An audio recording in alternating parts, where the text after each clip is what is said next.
William Shakespeare 1606 সালে নাটক Macbeth অঙ্ক 5 দৃশ্য 5-এ উনি বলেছিলেন, নিভে যাও, নিভে যাও, ক্ষণস্থায়ী মোমবাতি, জীবন তো কেবল এক চলমান ছায়া। তিনি আসলে এই মোমবাতির সাথে আমাদের জীবনটাকে তুলনা করেছিলেন। এই যে মোমবাতিটা দেখতে পাচ্ছেন, উনি বলেছিলেন মানুষের জীবনকে একটি ক্ষণস্থায়ী মোমবাতির সাথে তুলনা করা যায়, যা সময়ের সাথে সাথে গলে নিঃশেষ হয়ে যায়। একটি অন্ধকার করে যখন একটি মোমবাতি জ্বলে ওঠে, এই যে দেখছেন মোমবাতিটা জ্বলে উঠছে, এটা আসলে দিন বিদায় আসলে তার আলোটা দেখা যাচ্ছে না। সে কি শুধু আলো দেয়, নাকি আমাদের জীবন নিয়ে এক গভীর সত্য বলে দেয়?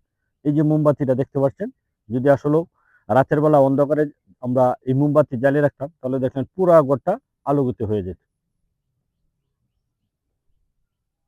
1606 সালে নাট্যকার উইলিয়াম শেক্সপিয়র তার ম্যাথ নাটকে লিখেছিলেন, জীবন হলো একটি ক্ষণস্থায়ী মোমবাতির মতো।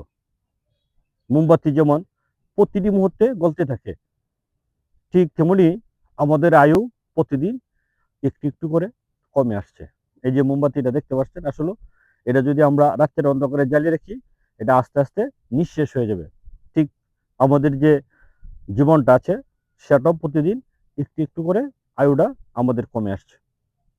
কিন্তু মোমবাতি শেষ হয়ে যাওয়ার ভয় করে না, সে নিজেকে গলিয়ে ফেলে অন্যের পথ দেখায়। এই যে মোমবাতিটা দেখতে পাচ্ছেন, সে আসলে গলে অন্যকে পথ দেখায়।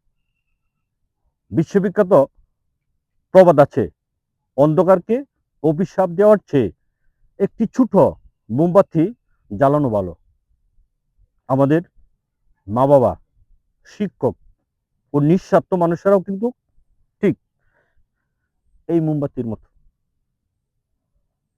নিজেদের বিলিয়ে দিয়ে আমাদের জীবনকে আলোকিত করে। জীবন একদিন শেষ হবেই, কিন্তু আপনি যাওয়ার আগে কতটা আলো চড়িয়ে গেলেন, সেটাই আসল।